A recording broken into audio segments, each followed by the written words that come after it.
Hello, everyone. Welcome to this re-recording of the Timeless Leadership Project Kickoff. We're doing a re-recording because we didn't capture everything last night when we did the live session. But this is the start of our self-mastery live training sessions. And so for today, I'm going to give you a little bit of an overview of the Timeless Leadership Project, what these self-mastery training sessions are, and then we're going to dive right into a workout, some physical training, and then follow it up with some mental training. So starting out, why did I create this project? And it was for a couple reasons. One was just kind of a growing discontent within myself, where I would read or watch a lot of content, whether it be self-help or health or leadership content, and a lot of it was really valuable, good information, but I realized I was consuming a lot, but there wasn't the vehicle to actually put that stuff into practice. Sometimes like there would be a nugget of wisdom that I would implement and that would be helpful, but for the most part, I realized I wasn't training these things, these capacities day to day, week to week, that would help me become the leader I want to be, to make the impact that I want to make. So that was part of it. Just wanted to have more of a concerted effort, a training ground for others and myself to be able to kind of raise the floor and the ceiling of our potential. And then the other reason is I just noticed with our economy and how a lot of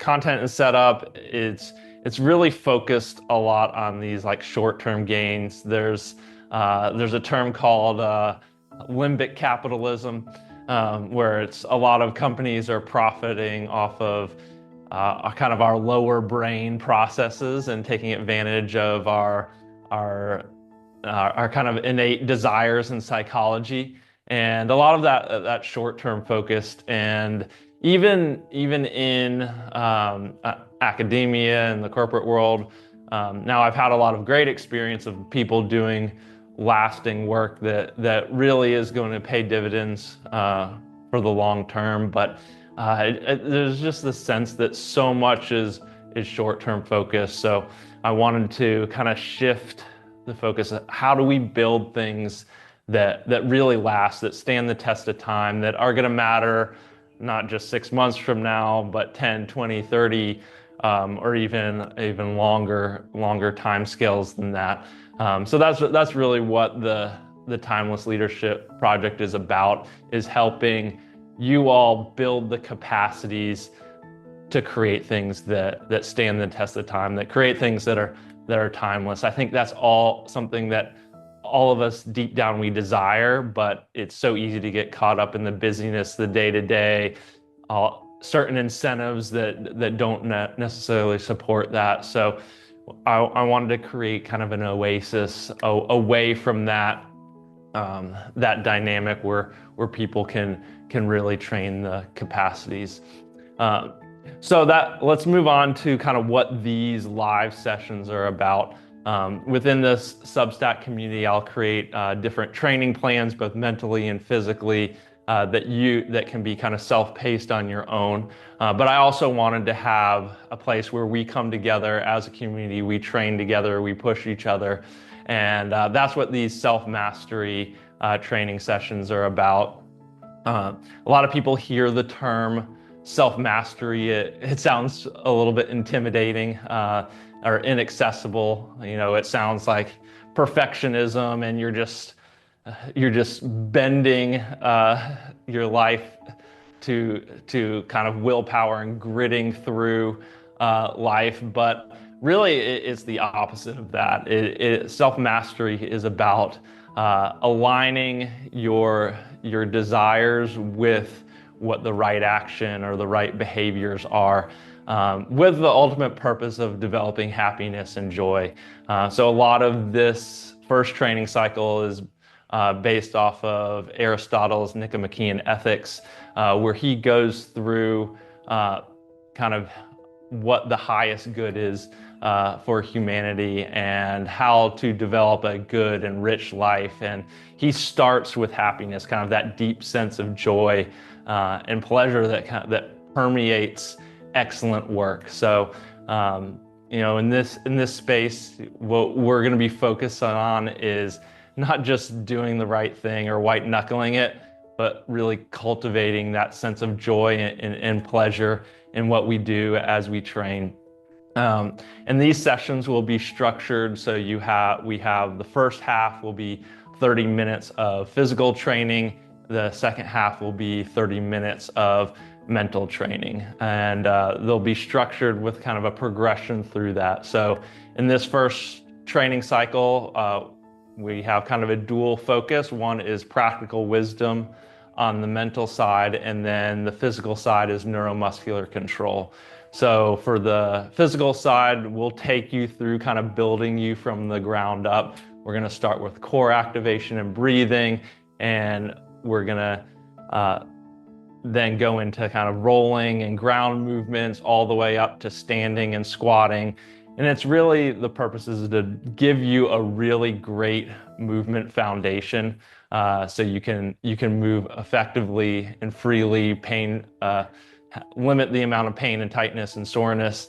And a lot of times people jump right into conditioning or training strength and aerobic capacity, but they don't really pay attention to the fundamentals. And I love practical wisdom and neuromuscular control because I feel like they're kind of two sides of the same coin. So they both deal with like how our brain processes information, awareness, and how to sequence our actions and our movements and our thoughts in a way that's most efficient and most effective. So you can imagine, both like a dancer and athlete that just moves with such grace and fluidity through difficult situations.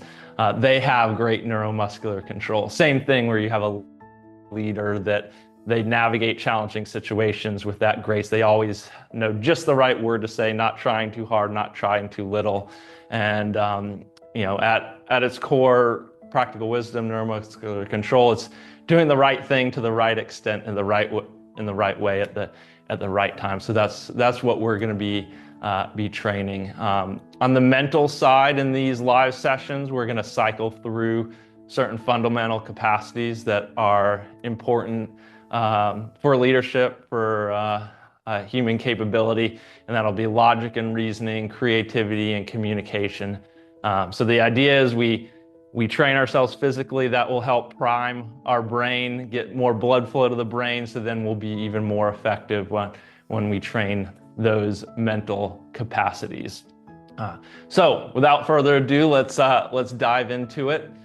So we'll start off this week 1. The practical wisdom theme is the highest good or higher purpose, developing higher purpose. So thinking about that as we train today. How do you develop that sense of joy and happiness as you train? And then the physical focus is going to be breathing and core control. Now, I already created a video that goes into some of the mechanics there, but we'll do a quick review, and then we're actually gonna train this capacity, get our heart rate up a little bit. So if you remember, or maybe you haven't seen the other video, we'll do a quick review. So if you look at our core, this is probably the most important part of us when it comes to movement. It sets the foundation. So if your core's not working properly, your limbs aren't going to move as freely, you're going to be tight, you're going to develop that back tightness, you may just like not move as freely. Actually, there's studies that show if the spine isn't well supported, your legs will get stiffer. So you see, especially like as we get older, you might see people walking a little bit stiffer. But if we have a good, proper core activation, that will support our spine properly, allow our spine to move very freely, and it will really loosen up the entire body. So at its basics, you have your core. You have I like to use the term the core canister. So imagine like a Coca-Cola can, or we'll be healthy here, a sparkling water can. So you have a top, a bottom, and then the sides. And if all of those have integrity, the entire can has a lot of structural strength. So if you try to smash a can, it's going to be very difficult. But if one side has a dent, or one part of it's not as stiff as another part, then it's going to be easy to smash. Same thing with our core. So we have our top is our diaphragm, our bottom is our pelvic floor, and then we have this deep core musculature, our transverse abdominis. We have obliques that kind of wrap around, and then also some spinal muscles as well. But unlike a Coke can, this is a dynamic system. So a properly functioning core, their diaphragm, which is 360 degrees around kind of your lower ribs here, it will contract and drop down, whereas the pelvic floor will relax at that same time. So as the diaphragm contracts, that pelvic floor drops down, that maintains that same amount of pressure as you contract, relax up and down. So that's one thing we'll train today. And then the core around the outside, your transverse abdominis, your obliques, that will also relax when you breathe in as that diaphragm expands, and then it contracts when you exhale. And so today we're going to exaggerate some of these movements. Like day to day, you're not going to be thinking about, oh, I need to contract here, relax here. But a little bit of training every day can help those muscles activate a little bit more properly, bring a little bit more awareness. And the other thing to think about this is progress, not perfection. None of us are breathing and activating our core perfectly. But the idea is if we get a little bit better at it, that's gonna give us a little bit more freedom in our movement. So first thing we'll start with is proper alignment. So a lot of us, we kind of stand like this. We have a pretty good arch, an exaggerated arch in our back here. We have maybe an exaggerated curvature here, and our belly kind of sticks out a little bit. Ideally, proper alignment has our pelvis more neutral and our ribs down like this. So if you kind of feel here, it should be nice and smooth, actually up and down. A lot of us, if we're not contracting our core, will get what's called rib flare, where you can kind of grab onto those lower ribs here. So we're going to start out here just doing a little diaphragmatic breathing practice. So we'll get to the other pieces, but let's just do 5 diaphragmatic breaths. And when you breathe in, I want you to think about kind of relaxing your pelvic floor. If you're not used to what that is, it can be kind of hard to figure out, but just one of the cues, it might be a little bit personal, but it's like kind of letting out some gas. If you're passing gas, would be that type of feeling. So you breathe in, relax down in the lower regions, and then your ribs should expand around here 360 degrees. So let's do 5 deep breaths. 1, 2, 3, 4, 5. All right, so again, you may be doing all sorts of stuff there. You may be tensing up your shoulders, but with this, it's just repetition. Sometimes it takes 2 or 3 days before this starts to click. At this point, if you're struggling, just think about visualizing doing it right. That visualization will turn into results over time. It just might take your brain going to sleep, processing everything a couple times, and then coming back. So then the next part is activating so we just kind of practice the inhale. Now we're going to practice the exhale. The exhale is going to be the opposite, where the pelvic floor contracts, the diaphragm relaxes, which will happen automatically, and then these deeper core muscles will contract as well. So there's two things you'll think about. One is contracting the pelvic floor. So that's kind of like the feeling like you're trying to stop a stream of urine mid-pee. So you'll do that when you breathe out. And then the other part is tightening these muscles here so those ribs are nice and flat. One thing you can try is putting your hands kind of between your ribs and your pelvis. When you breathe out, you should feel muscles popping into your hands there. So let's do 5 of those. We'll take a deep breath in, breathe out, focus on that pelvic floor contraction, like you're trying to stop a pee stream, and then also that tightening of the core. All right, so ready? Take a deep breath in. That's 1. That's 2. And you can check if you're doing it right, if you're getting that rib nice and flat here. Now, your first time, that rib may not go down if you're not used to activating that muscle. The other thing is you don't want to just be doing a crunch here. So you want to stand up relatively straight and not crunching down there. So let's do our third one. And 4.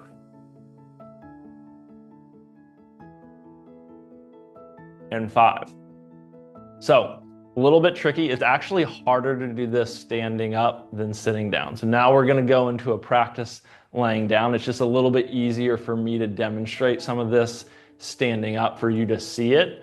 But as far as you practicing it, you having the ground supporting you actually helps your spine and your core feel safe, and a lot of these muscles will activate a little bit better. So we have 2 options here. If you may be a little bit challenged with movement, getting down on the ground, you can use a wall as support. So you'll do the exact same thing we do on the ground, except you'll just lean your back against the wall.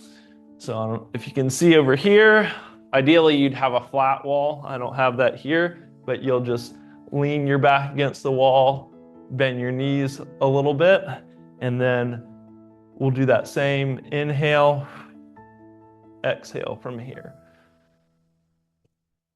And for the rest of us that feel comfortable getting down on the floor, we're going to come in what's called a hook lying position, just like this. And we're going to do 3 rounds of 5, just breathing. Okay, so same thing we did when we were standing up, where you're gonna put the 2 together this time. So last time we just focused on the inhale, then we just focused on the exhale. This time you're gonna do that deep expansion of the lower ribs, and you even want your lower ribs kind of pushing into the floor, because remember, the diaphragm is a 360-degree muscle. And then do that relaxing of the pelvic floor when you breathe in, and then you breathe out, and you're pressing, you're pulling up that pelvic floor, and then you're tightening your deep core. Remember, you can feel those muscles push out into your hands. You might notice one side activates a little bit better than the other. So let's do 5 of these for the first set. And then remember, if you're on the wall, be leaning against the wall and doing this. So ready, number 1. And 2. And 3. And 4. And 5. And you can either breathe in through your nose, out through your mouth. That can be good, or in and out through your nose, whatever's more comfortable. All right, let's shake it out a little bit. Maybe shake out the legs. Sometimes when we're learning a new thing, we tense every muscle in our body. So try to relax as much as you can. Let's go into round 2. Ready? Number 1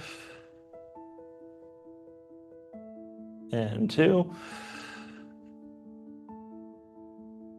and 3 and 4 and 5. All right, sit up, shake it out a little bit. Shake out those arms. Now, a lot of times, again, when we're learning something new, we tense up those shoulders. So this time I want you to think about being smooth and relaxed with this. So we have a number of reps under our belt. It may still be challenging with you, but when we're training leadership, right? You think about a great leader. They don't try too hard, but they also are putting in a good solid effort. And ideally, they, even despite pressure, they're able to control their nervous system. So that's what I want you to think about as you're training this movement. And when you breathe in and out, try to make it nice and smooth and controlled. So when people start out, a lot of times they jerk out and then they jerk back in. So try to be nice and smooth out and in. It should be kind of rhythmic and fluid. And that also has a nice effect on the nervous system if you can kind of develop that rhythm. All right, ready? Get nice and relaxed. Breathe in, number 1. Expand those ribs and out. And number 2. And 3. Remember putting in that effort, but staying relaxed. Number 4. And 5.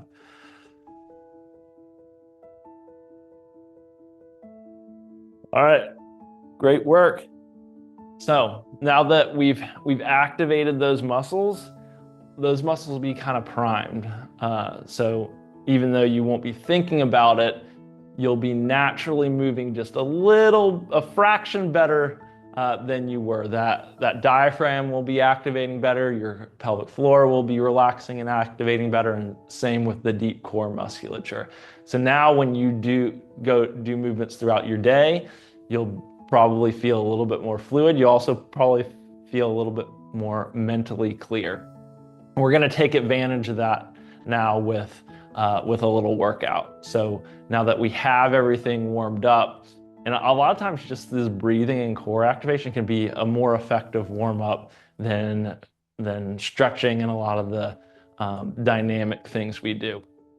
So we're going to do a 5-minute conditioning circuit, and I want your focus to be on maintaining good core integrity throughout. Now, it doesn't need to be perfect. It certainly won't be perfect. I'm not going to be perfect with this, but we want to think about trying to move with integrity. So we have 4 movements that we're going to go through, and we're going to do a 5-minute HIIT workout here. And it might be a little bit more challenging than you might think. These will be simple movements, but we're going to try to move continuously for 5 minutes. Of course, depending on your ability level, your conditioning, feel free to modify. If you need to take a break, take a break. But make sure you do kind of what's most appropriate for you. So first, I'm going to go through the full version. I'll demonstrate, and then we'll do a modified version for those of you that don't feel as comfortable getting on the floor. So the only equipment that you'll need is maybe a mat if you don't feel comfortable getting on the ground, and a 2x4.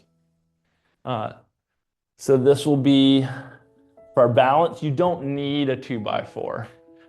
If you don't have one, you can just do this movement on the ground. So we'll have this here. So first movement is our squat walkout. So remember, get that that core alignment, core engaged. You're gonna drop down into a squat and then walk out in the plank. And you wanna be nice and controlled. Don't try not to let your body swing side to side. So that's movement number one.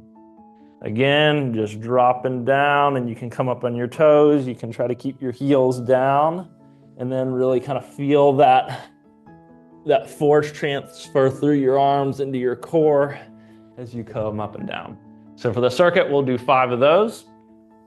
Second exercise will be 15 seconds each side of tandem balance. So if you have a 2x4, you can be balancing on that. If you don't, you can just be on the ground here. And a couple of variations to make it easier, just bring your feet apart in this direction. That makes it easier. The closer you're together, that makes it harder. Coming up on your toes makes it harder. Or you can come up on your heels if you want it to be very challenging. So we'll do 15 seconds on that one. Third exercise is the bridge and reach. So you'll get down on the ground.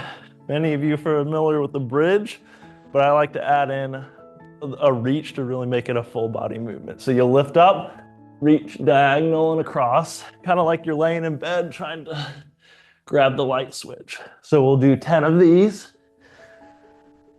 And then the last exercise will be an elbow side roll.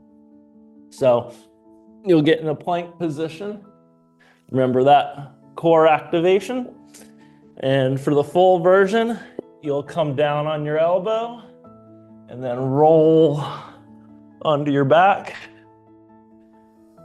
roll onto your stomach, and push up. So we'll do 3 per side with this. If you want it to be easier, you can do knees down, same thing. And that'll make it easier. If that's too challenging, you can do all 4s and just come up and down on your elbows. And then I'll go through everything again for those that don't feel comfortable going down on the floor. So, a couple variations here. So we have the squat walkout. One way to make that easier is you can just come on the wall. You'll squat and then step your feet out, step your feet forward and come up. So squat, step your feet out, step your feet forward, come up. So there'll be 5 of those. Balance. If you need even more support, you can hold on to something with a finger, or you can just bring your legs wider. For the bridge, what we'll do is we'll have you sitting against the wall here, and you'll reach up and across, and just kind of squat down and come up. So 10 of those. And then the elbow roll, what you can do is you'll lean into the wall and put the elbow on the ground, look behind you. Come back up, elbow on the wall, look behind you. Same thing other side, elbow on the wall, look behind you. So that'll be the variation there. So go ahead and follow along with me. I'm gonna set the timer here for 5 minutes, and we'll get a good workout in. All right, 5 minutes on the clock, and let's get started. All right, first one, 5 reps, squat walkout. Remember, smooth and controlled. Don't let that rear end go side to side. That's 1, 2. Don't forget to breathe. 3. On to number 4. There's number 4 and number 5. The great full body movement activates the core, upper lower body coordination. Now we're going to come to the balance exercise. We'll do 15 seconds.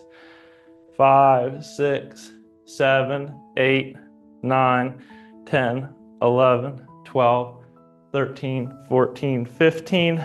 Remember to modify to reach your challenge point. So not too hard, not too easy. That's where you're gonna learn the most. That's where you're gonna improve the most.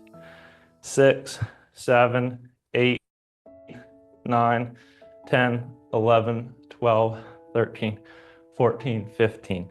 All right, straight into the bridge and reach. Be nice, smooth and fluid. So 1, 2, 3, really focus on pushing those hips up. 4, 5, 6, 7, 8, 9, 10. All right.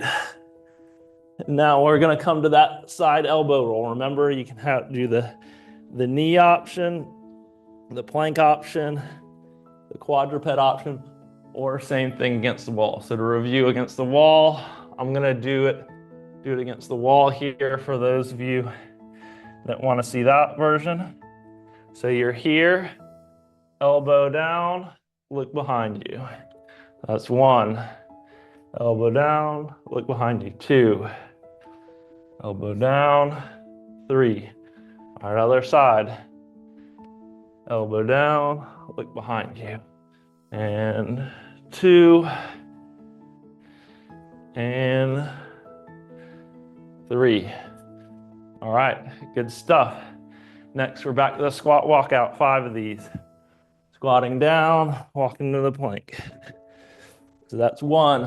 I'm gonna do the easy version on the wall for our friends that have trouble with that. So squat, step out, step in. That's 2.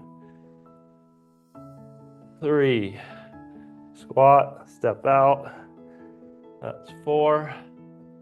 And 5. All right, back to the balance. Come up on my toes this time. 2, 3, 4, 5, 6, 7, 8, 9, 10, 11, 12, 13, 14, 15. See if you can switch feet without getting off. 1, 2, 3, 4, 5.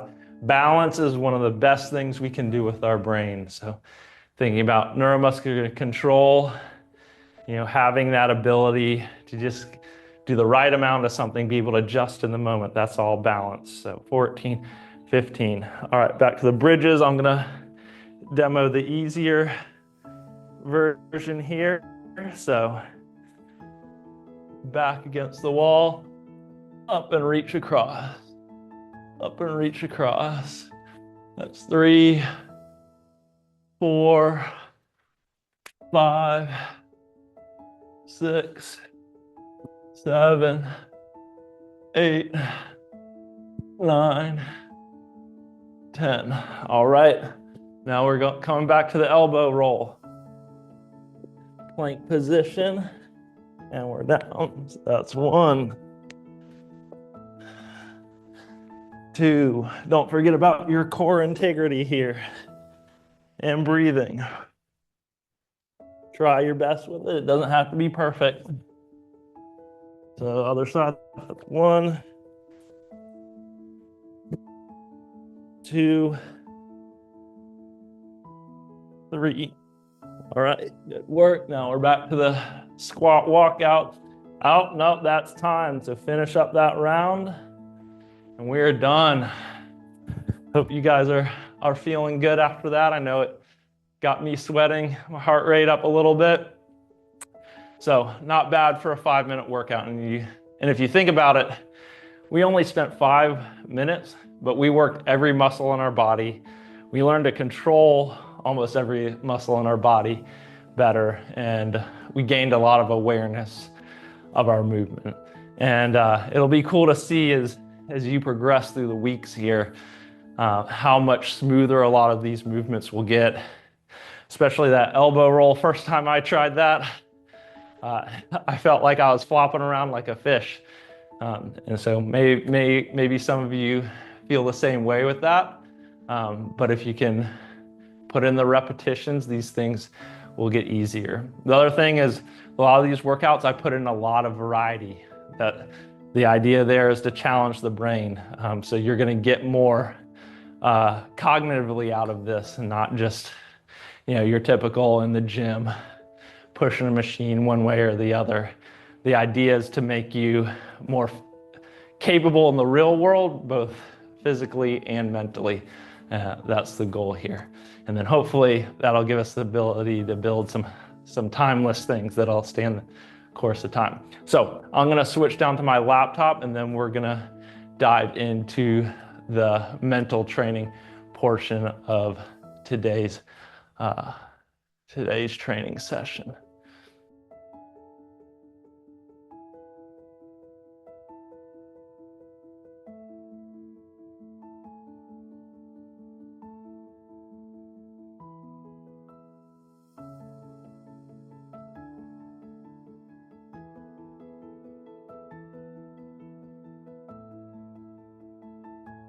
Right.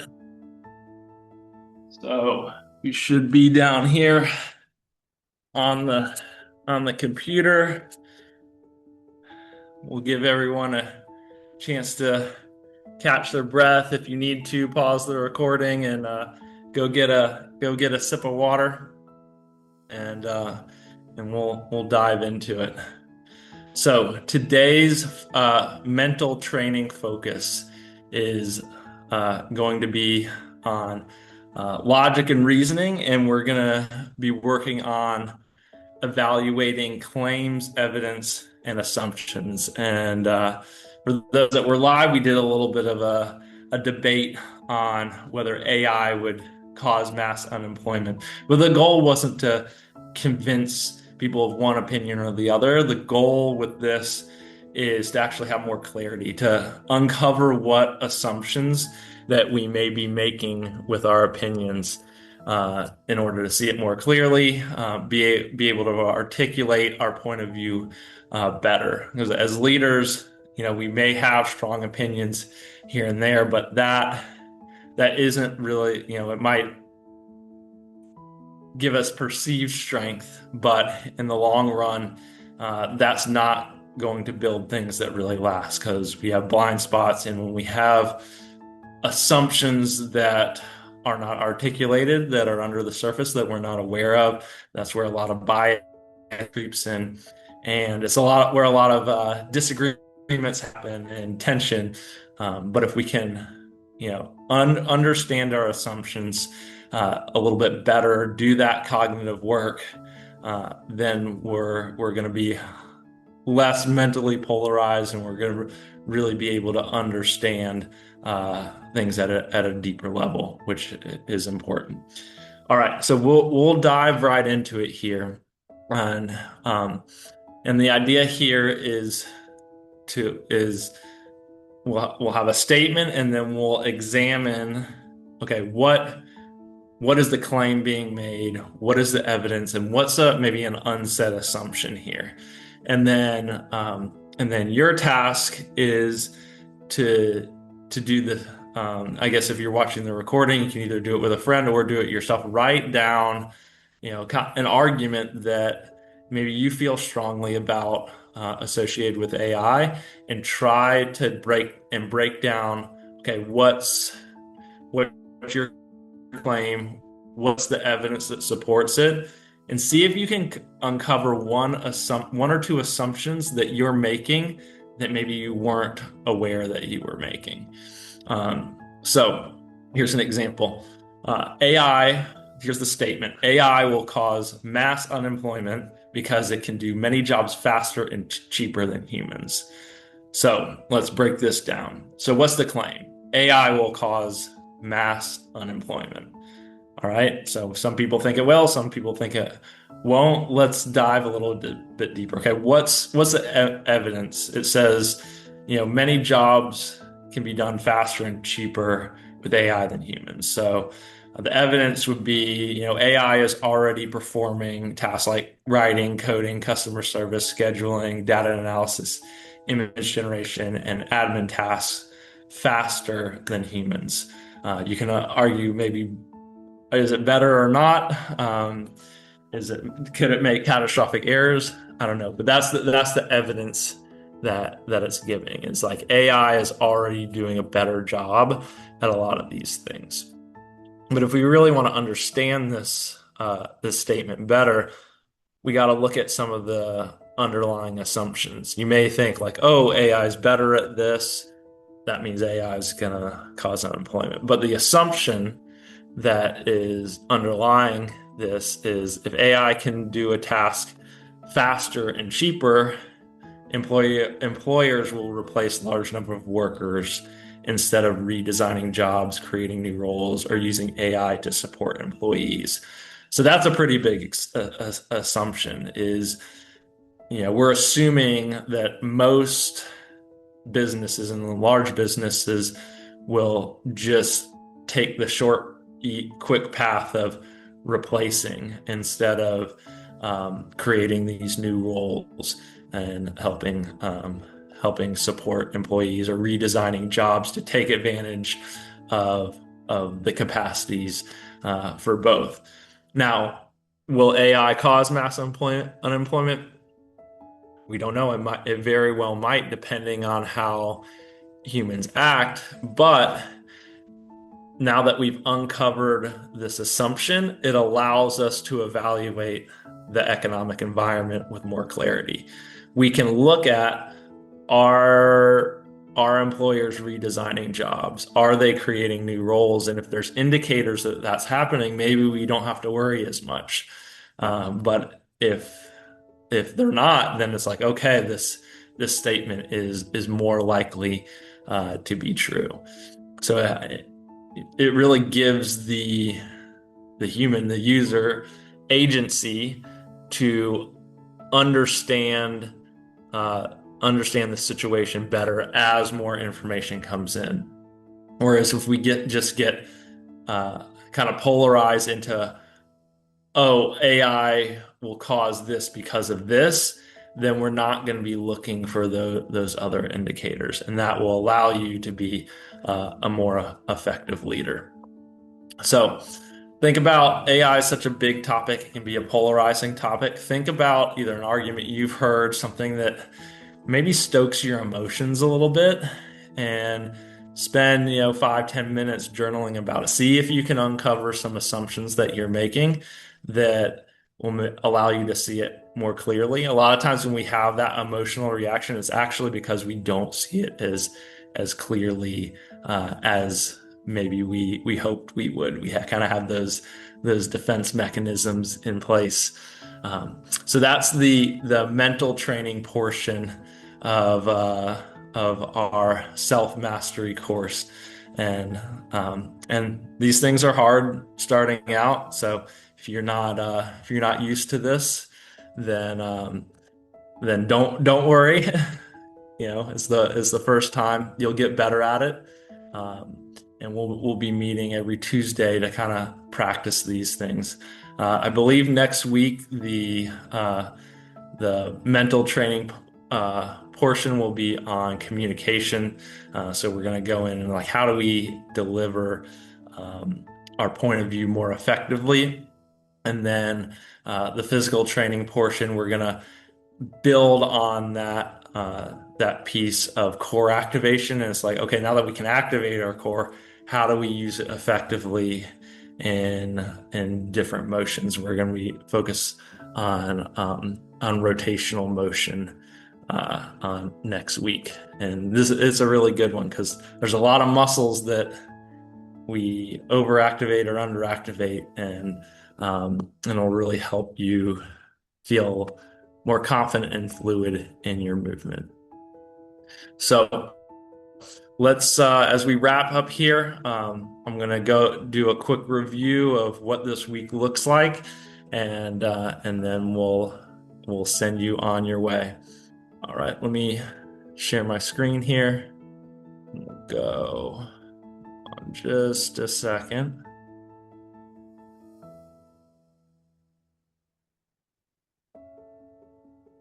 There we go. All right, so this is our roadmap for this week, and we're in week 1 here. So the practical wisdom theme is the highest good, investing in purpose. So, and we're going to follow through Nicomachean ethics. So you kind of have a quote that inspires each module each week. So the quote for this week: "Shall we not, like archers who make a mark to aim at, be more likely to hit upon what is right?" So basic idea here: if we know where we're going, if we know what we're shooting for, then we're going to be able to make wiser decisions. And there's some activities this week in investing in purpose. And we already went over breathing and core activation. But if you go to week 1 here, you'll be able to go, and it has a checklist of activities for each day. There's links, video links of each of these exercises. You'll have your sets and your time or repetitions here for the exercises. These are designed to be pretty short, but helping you reinforce what we learn in the live sessions. We'll also have a conditioning checklist. Even though the focus is on neuromuscular control, it's important to be well conditioned as well. So we have the live training session. I put in a lot of light cardio and rest days, and these you can vary depending on your fitness level, and you can either walk or run or bike, but they're designed to be easy and restorative. And then I have a HIIT combo with a video here for you guys. I always like to end the week with a longer zone 2 cardio walk or run. So that's zone 2 is basically where your heart rate's at a point where you might be breathing a little bit heavier, but you can easily maintain a conversation. And doing a little bit longer session once a week can be really healthy for both your mental capabilities and your cardiovascular system. And then you have a cognitive training checklist here, and so you'll find links to the different activities. I need to put this link in here for the purpose audit, and you should be good to go there. And then I'll fill out these coming weeks as we go.